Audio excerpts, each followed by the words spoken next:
क्षेत्र पंचायत सदस्यों की 8 सूत्री मांगों को लेकर संघर्ष होगा तेज। क्षेत्र पंचायत सदस्यों के 2 संगठनों की साझा प्रेस वार्ता राजधानी लखनऊ में आयोजित। राष्ट्रीय अध्यक्ष इंजीनियर भूपेंद्र सिंह के नेतृत्व में पश्चिमी क्षेत्र से बीडीसी एकता मंच का एक प्रतिनिधिमंडल लखनऊ पहुंचा, जहां प्रदेश अध्यक्ष श्रीमती कंचन गुप्ता सहित क्षेत्र पंचायत सदस्यों के बीच 8 सूत्री मांगों को लेकर विभिन्न चर्चा हुई, जिसमें ये रणनीति बनी कि आगे जो 8 सूत्री मांगों को लेकर क्षेत्र पंचायत सदस्यों की जो लड़ाई है उसे मजबूती से रखा जाएगा। इंजीनियर भूपेंद्र सिंह व कंचन गुप्ता ने क्षेत्र पंचायत सदस्यों से मिलकर लड़ाई लड़ने का आह्वान किया। देखिए रिपोर्ट। राजधानी लखनऊ में आज ये संयुक्त प्रेस वार्ता हो रही है। प्रदेश अध्यक्षा श्रीमती कंचन गुप्ता और बीडीसी संघ के जो राष्ट्रीय अध्यक्ष हैं इंजीनियर भूपेंद्र सिंह जी के द्वारा। तो आज हम ये जानना चाहते हैं कि आज आप लोग ये साझा प्रेस कॉन्फ्रेंस कर रहे हो, क्या कहना चाहते हो?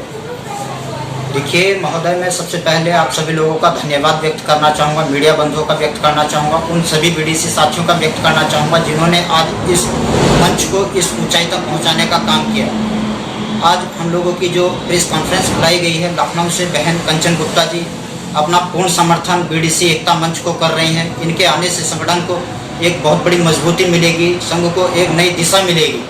बीडीसी एकता मंच इनके आने से बहुत ज़्यादा मजबूत होगा और हमें उम्मीद है, आशा है पूरी कि संगठन बहुत जल्द ही अपनी 8 सूत्रीय मांगों को शासन प्रशासन से मंगवाने में सक्षम हो जाएगा। ये लंबे समय से 8 सूत्रीय मांगे आप लोगों की चल रही हैं, लेकिन अभी तक कोई बात नहीं बनी क्या? देखिए, अभी तक फिलहाल हमें कोई रिजल्ट नहीं मिल रहा है। कुछ संगठन जो बीडीसी भाइयों के नाम पर बने हैं वो बीडीसी भाइयों को बहलाने फुसलाने का काम कर रहे हैं। पिछले कई वर्षों से वो संगठन बनाकर बीडीसी भाइयों को छलने का काम कर रहे हैं। आपने देखा होगा कुछ संगठन बीडीसी भाइयों के संघ के नाम पर बनाकर अब अपनी विजय यात्रा निकालने का काम कर रहे हैं। मैं पूछना चाहूँगा ऐसे संगठन के जिम्मेदार लोगों से, किस चीज़ की विजय यात्रा? मनरेगा में बताइए क्या काम मिला आपको बीडीसी सदस्य को? मनरेगा का जो कार्य दिया गया है वो ब्लॉक प्रमुख और बीडीओ के संयुक्त हस्ताक्षर से कार्य होगा, न कि बीडीसी सदस्य के। हम चाहते हैं कि वो प्रस्ताव ठुकराकर हमारे क्षेत्र पंचायत सदस्य और ग्राम सचिव जो होते हैं उन दोनों के संयुक्त हस्ताक्षर से क्रियान्वित किया जाना चाहिए। रही बात मानदेय की, मानदेय कहाँ हुआ है? हमारी मांग पिछले कई महीनों से हम उठा रहे हैं कि मानदेय हमारा 2000 रुपये किया जाना चाहिए, लेकिन आज तक कोई मानदेय नहीं मिला है। मीटिंग भत्ते की बात है, मीटिंग भत्ता 500 रुपये से बढ़ाकर 1000 रुपये किया है, कोई बड़ी बात नहीं की है। वो भी तब मानेंगे हम जब मिल जाएगा। अभी हमें कोई विश्वास नहीं है। किस चीज की विजय यात्रा? ये विजय यात्रा जिस तरह से अगर ये कहते हैं तो क्या आपको लगता है कहीं कोई भ्रम जैसी बात है, या एक क्या जो बीडीसी का नाम लेकर के जो संगठन आपके कहने का मतलब बनाए हुए हैं और वो क्या उनको बेचने का काम कर रहे हैं? बिल्कुल, ये क्या उन्हें भ्रमित करने का काम कर रहे हैं? क्या कहना चाहेंगे आप? उसी मुद्दे पे मैं आ रहा था। वैसे मैं आपको बताना चाहूंगा कि पिछले कई वर्षों से वो बीडीसी साथियों का संगठन बनाते हैं, लखनऊ में उनकी भीड़ दिखाकर राजनीतिक पार्टियों से अपना मोल भाव करते हैं। उनका बीडीसी भाइयों के हितों से कोई लेना देना नहीं है। बीडीसी भाइयों की कोई भी मांग आज तक पूरी नहीं हुई है और उन्होंने अपनी विजय संकल्प यात्रा निकालनी शुरू कर दी। विजय किस चीज की विजय हो गई? हमारे बीडीसी भाई की तो कोई विजय नहीं हुई। बताइए क्या मिला? मानदेय मिला क्या बीडीसी भाई को? 10 लाख रुपए विकास निधि मिली क्या हमारे बीडीसी भाई को? किस चीज की विजय यात्रा? इसका मतलब कहीं ना कहीं वो बीडीसी भाई को बेचने का काम कर रहे हैं। बीडीसी भाई को ऐसा मुझे उनको बेचने का काम, ऐसी मुझे आशंका है। अच्छा, अभी मान लीजिए अभी चुनाव भी, विधानसभा का चुनाव भी नजदीक आ गया है और हो सकता है 13-14 तारीख से आचार संहिता लागू हो जाए। तो ऐसी स्थिति में अगर अभी तक आपकी बातें नहीं सुनी गई, बीडीसी की बातें नहीं मानी गई, तो अभी आगे आप क्या करेंगे? देखिए महोदय, मैं सर्वप्रथम आपको अपनी बीडीसी एकता मंच की 8 सूत्रीय मांगों से अवगत कराना चाहता हूं कि क्या हमारी मांगे हैं। पहली मांग हमारी यही है कि सबसे पहले हमारे बीडीसी भाई को कम से कम 5000 रुपये मासिक मानदेय मिलना चाहिए। दूसरी हमारी मांग है बीडीसी भाई को अपने क्षेत्र का विकास कराने हेतु कम से कम सालाना 10 लाख रुपए की विकास निधि मिलनी चाहिए।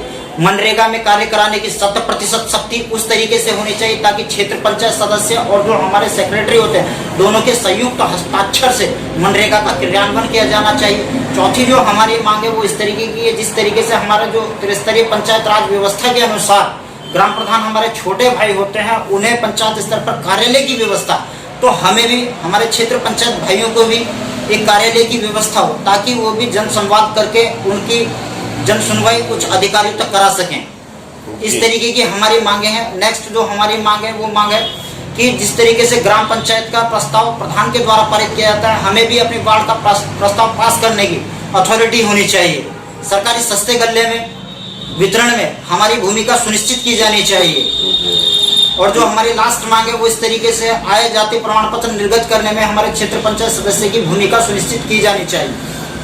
कहने का मतलब ये है कि अगर चुनाव अभी 13-14 तारीख से आचार संहिता शायद लागू हो जाए, तो ऐसे में क्या कहना चाहेंगे आप? अगर आपकी बात नहीं मानी जाती है तो आगे का क्या योजना आपने कुछ बना रखी होगी? महोदय, मैं थोड़ा सा आपको याद दिला दूं कि हमारा संगठन पिछले कई महीनों से लगातार संघर्षरत है। ब्लॉक स्तर पर हमने कार्यक्रम किए, जिला स्तर पर हमने कार्यक्रम किए, प्रदेश स्तर पर हमने कार्यक्रम किए, मंडल स्तर पर हमने कार्यक्रम किए।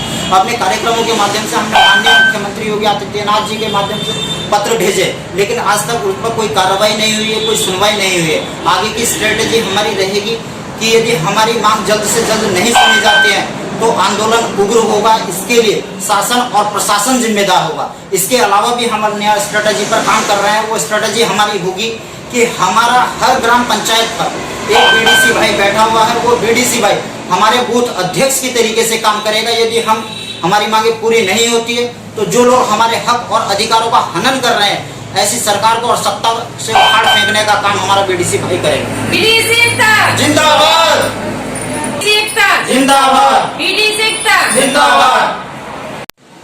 कंचन जी, आपने किस तरह से इनको समर्थन दिया है या किस तरह से आपकी क्या वार्ता हुई? जैसा कि मुझे जानकारी है कि आप लोगों का संगठन अलग अलग था, आज कई सारे संगठन बीडीसी के लिए हैं। आपका किस तरह से क्या कहना चाहेंगे? जिस तरह की ये मांगे हैं, अभी तक सुनवाई भी नहीं हुई है, क्या कहेंगे?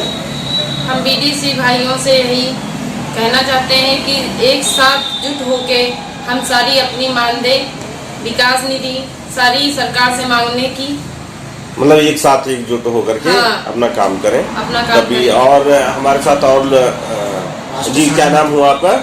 जी, क्या नाम हुआ आपका? मेरा नाम तेजपाल जी। अच्छा जी, मैं तेजपाल जी, राष्ट्रीय संगठन मंत्री, बीडीसी एकता मंच से। क्या कहना चाहेंगे आप? मैं ये कहना चाहूँगा, जिस तरीके से हम लोग भी जनता के चुने हुए जनप्रतिनिधि हैं, जिस तरीके से ग्राम प्रधान हुए, ब्लॉक प्रमुख हुए, ये सारे जो भी रूल्स हैं उनको फॉलो करके आते हैं। हम लोग भी इन सारे शेड्यूल को फॉलो करके आए हैं, क्योंकि हमें भी एक कहने का एक अवसर मिलना चाहिए जनता के बीच में। हमारे साथ और भी हैं। आपका जी परिचय जानना चाहेंगे? जी, मेरा नाम शेषराम, बीडीसी एकता संघ से, सहारनपुर से हैं आप जी। क्या कहना चाहेंगे? अभी तक आप लोग लंबे समय से मांग कर रहे थे, लेकिन आपकी सुनवाई नहीं हुई, क्या कहेंगे? सुनवाई कुछ हुई नहीं, लेकिन ये हमारा जो क्षेत्र आता है, इसका नाम तो बहुत बड़ा दिया जाता है कि हमारा क्षेत्र 50 सदस्य है, यानी कि प्रधान से भी बड़ा क्षेत्र आता है। प्रधान होते हैं, एक गाँव से वोट मांगते हैं, लेकिन हमारे इसमें बीडीसी क्षेत्र में 4-4, 5-5 गाँव लगा रखे हैं। किसी गांव के 2 बार लगाती, किसी के 4 लगाती, इस तरह से 4-4, 5-5 गाँवों से हम लोग वोट मांगते हैं, लेकिन हमें इसका कोई फायदा नहीं मिल पाता। क्योंकि अभी जो लड़ाई जिस तरह की चल रही है, आगे क्या कहना चाहेंगे? अभी तक चुनाव बिल्कुल करीब है, सरकार ने आपकी बात नहीं मानी, आप क्या करेंगे? हम साहब क्या कहेंगे, यही है कि हमें कुछ ना कुछ, हम तो एक संगठित होकर कुछ सोचते हैं कि कुछ ना कुछ हो जाए। मतलब जो संगठन, जो राष्ट्रीय स्तर पर या प्रदेश स्तर पर जो डिसीजन होगा, उस पर आप काम करेंगे? जी जी। आपका जी परिचय जानना चाहेंगे? क्या नाम हुआ आपका? योगेश सिंह जी, योगेश सिंह, जिलाध्यक्ष समरोहा। कहाँ की जिलाध्यक्ष है? कौन से जिलाध्यक्ष समरोहा, बीडीसी एकता मंच। अच्छा, क्या कहना चाहेंगे? अभी चुनाव बिल्कुल करीब आ रहा है। देखिए, हम तो यही कहना चाहेंगे कि हम सब लोग एकत्रित हैं। यदि सरकार हमारी मांगों को नहीं सुनती है तो हम भूख हड़ताल भी करेंगे, अनशन पर भी बैठेंगे, जब तक हमारे अधिकार अगर सरकार से प्राप्त नहीं होंगे, तब तक हम सुख चैन की नींद नहीं सोएंगे और सुख शांति से नहीं बैठेंगे।